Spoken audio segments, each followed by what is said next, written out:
আজকের পর্ব অরুণাচল থেকে ফেরার পর্ব। ফেরার রাস্তা মানেই তো ক্লান্তি, মন খারাপ আর আবার রুটিন কষা দৈনন্দিন জীবনযাপনের। কিন্তু যা অভিজ্ঞতা হলো, একদম অবাক হয়ে গেলাম। বিস্ময় মাখা চোখে আবিষ্কার করলাম 100 মিটার উঁচু সুবিশাল জাং ওয়াটারফলস, শেলা টানেল, ঝোড়ো বাতাসে ঘেরা পাহাড়ি গ্রাম বমডিলা আর সবুজ শহর শেরগাঁও। তাহলে শুরু করা যাক আজকের গল্প বলা। 3 দিন তাওয়াংয়ে হিমশীতল পরিবেশে কাটানোর পর ভাবতে বসেছিলাম বাড়ি ফিরে এসে বৈশাখের গরমে একদম নাজেহাল অবস্থা হবে। সে গরম হোক আর জনাকীর্ণ, বাসস্থল আর কর্মস্থলে যে ফিরতেই হবে। সবুজের আদর মাখা পাহাড়ি পাকদণ্ডি পেরিয়ে চলে এলাম তাওয়াংকে পিছনে ফেলে বেশ কিছু দূরত্ব।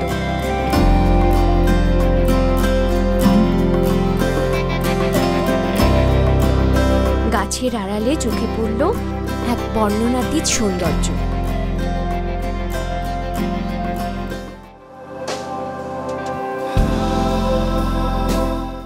ধূসর পাহাড়ের বুক চিরে ঝরে পড়ছে তরলায়িত শ্বেতশুভ্র ভালোবাসা।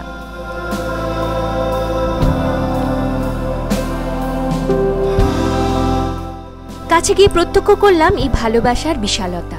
প্রায় 100 মিটার উচ্চতা থেকে ঝরে পড়ছে অনর্গল শ্বেতশুভ্র বিপুলা জলরাশি, আর বাতাসের সাথে মিশে ভিজিয়ে দিয়ে যাচ্ছে অনতি দূরের সবকিছুকে।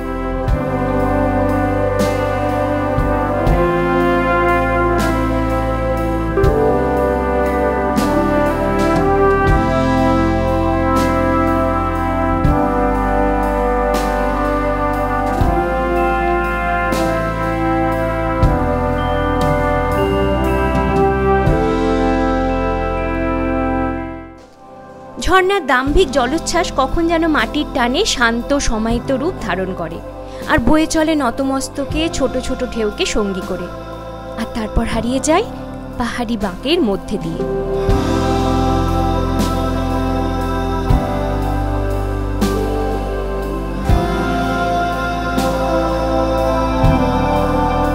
সবাই বলে কোয়েলা সিনেমার শুটিংয়ের জন্য বিখ্যাত হয়ে আছে মাধুরী লেক, কিন্তু আসলে কোয়েলা সিনেমার বেশ কিছু অংশে শুটিং হয়েছে এই ওয়াটারফলসে। এর নাম জাং ওয়াটারফলস, প্রচলিত নাম নুরানাং ওয়াটারফলস। নুরা অর্থাৎ রাইফেলম্যান যশবন্ত সিং রাঠোরকে যুদ্ধে সাহায্যকারী সাহসী মেয়ের নামে উৎসর্গিত এই লেক।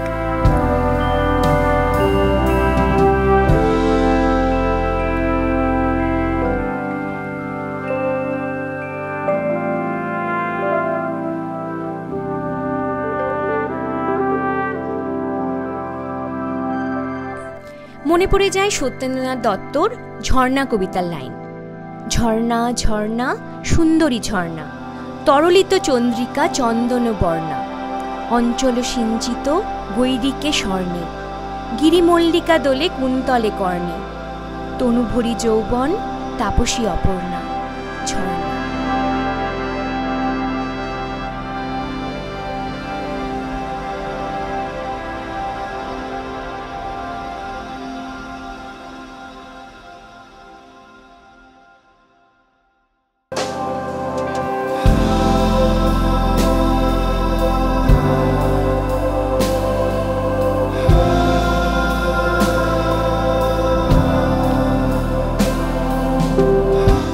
সবাই ব্যস্ত ছবি তুলতে, বেশ কয়েকজনের রিকোয়েস্টে ফটোও তুলে দিলাম। তো অবাক হলাম অন্য এক জায়গায়, চারিদিকে এত জলোচ্ছ্বাস অথচ টয়লেটে জলের কোনো ব্যবস্থাই নেই। অনেকগুলো সিঁড়ির ধাপ পেরিয়ে উঠে এলাম, একটু জিরিয়ে নিলাম আর তারপর আবার উঠলাম গাড়িতে।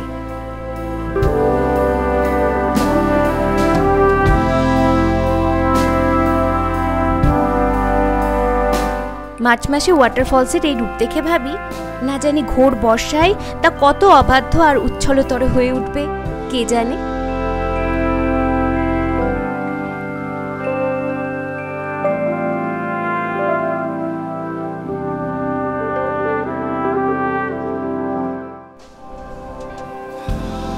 কবিগুরুর ভাষায়, তবু মনে রেখো যদি দূরে যাই চলি, সেই পুরাতন প্রেম যদি এককালে হয়ে আসে দূরস্মৃত কাহিনী কেবল, ঢাকা পড়ে নব নব জীবনের জালে। তবু মনে রেখো, যদি বড় কাছে থাকি, নূতন এ প্রেম যদি হয় পুরাতন, দেখে না দেখিতে পাই যদি শ্রান্ত আঁখি, পিছনে পড়িয়া থাকি ছায়ার মতন। তবু মনে রেখো, যদি তাহে মাঝে মাঝে উদাস বিষাদ ভরে কাটে সন্ধেবেলা, অথবা শারদ প্রাতে বাধা পড়ে কাজে, অথবা বসন্ত রাতে থেমে যায় খেলা।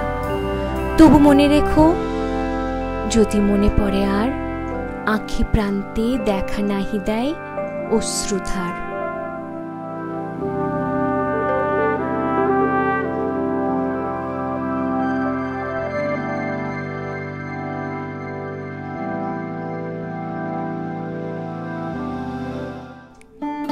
সুন্দর পাহাড় ঘেরা রাস্তা পেরোতে পেরোতে চোখে পড়ল কত সুন্দর মন্দির, মনেস্ট্রি আর তোরণদ্বার। হঠাৎ করে বেশ ঠান্ডা বোধ হতে লাগলো। আবার ব্যাগ থেকে বের করতে হলো সোয়েটার, মাফলার। বুঝতেই পারিনি উঠে পড়েছি প্রায় 13,000 ফুট উচ্চতায়। চোখে পড়ল পাইন গাছের পদতলে জমাট বাঁধা বরফ, আর চড়ে বেড়াচ্ছে ইয়াক, অরুণাচলের সূর্য পার্বত্য রাস্তার চেনা পরিচিত রূপ। একটু পরে অতিক্রম করলাম সেলা টানেল। এই গিরিপথটি তাওয়াংকে গুয়াহাটির সাথে যুক্ত করেছে। সেলা পাস বিশ্বের সর্বোচ্চ গাড়ি চলাচলকারী পার্বত্য গিরিপথ, যার চূড়ায় অবস্থান করে তিব্বতী বৌদ্ধ ধর্মের পবিত্র সেলা লেক। গাড়ি চলল বোমডিলার উদ্দেশ্যে, যেখানে আমরা সেই রাতে স্টে করব।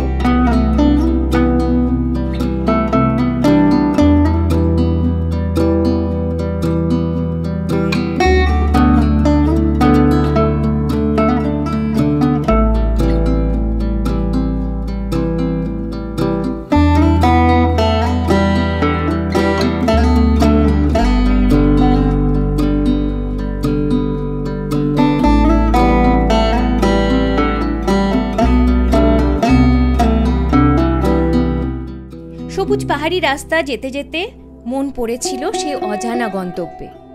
যেন কোন গোপনে মন পুড়েছে বৃষ্টি থামার পরে।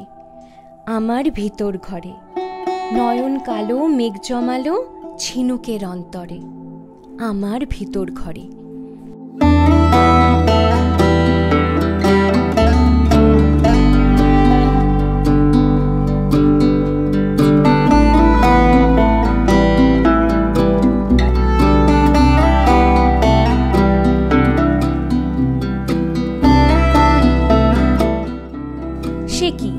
বৃষ্টির নাম নিতেই চারিদিক ঘিরে ধরল মেঘের চাদর, যেন অন্ধকার নেমে এলো দিন দুপুরে।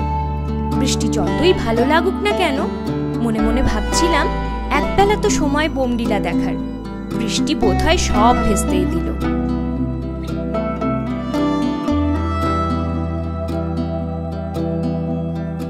না, ভেস্তে দেয়নি, কারণ গাড়ি থামার পর অবগাহন করলাম রোদ ঝলমল এক পরিবেশ। পৌঁছে গেলাম বোমডিলা, আপেল বাগান আর অর্কিডে ঘেরা সুন্দর পরিচ্ছন্ন এক শহর। আর হাওয়ার দাপট এতটাই যে এক কনকনে আমেজ আছে আবহাওয়ায়। অনতি দূরেই আছে বোমডিলা জিআরএল মনেস্ট্রি, যা নির্মিত হয়েছে 1965 সালে এবং গঠন রীতি অনুসরণ করা হয়েছে তিব্বতের সোনা গোন্সটে মনেস্ট্রির অনুকরণে। অদ্ভুত শান্তি বিরাজ করে পারিপার্শ্বিক বাতায়নে। বোমডিলাতে আমরা ছিলাম হোটেল হাইল্যান্ডার্স ইনে। দেখতে দেখতে আলো কমে এলো আর চোখে নেমে এলো ক্লান্তির ঘুম।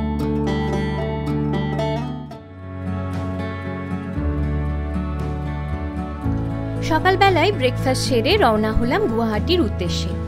বোমডিলা থেকে গুয়াহাটি প্রায় 256 কিলোমিটার দূরে অবস্থিত। সময় লেগেছিল প্রায় 7 ঘন্টা।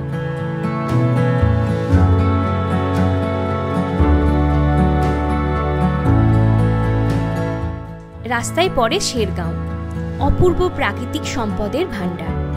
এখানে বাস করে মোনপা সম্প্রদায়ের মানুষ, যারা তাদের ঐতিহ্যবাহী জীবন প্রবাহ সংরক্ষণ করে চলেছেন।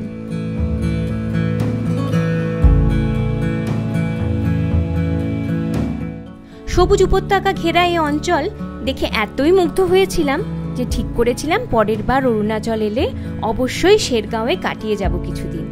নিকটবর্তী রেল স্টেশন ও বিমানবন্দর আসামের তেজপুর।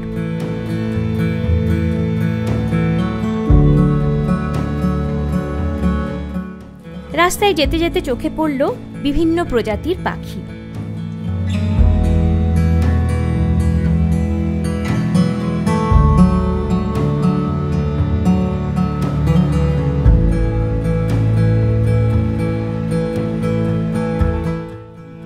শেষ না হওয়া পথের বাঁকেই শেষ করলাম আমার আজকের গল্প।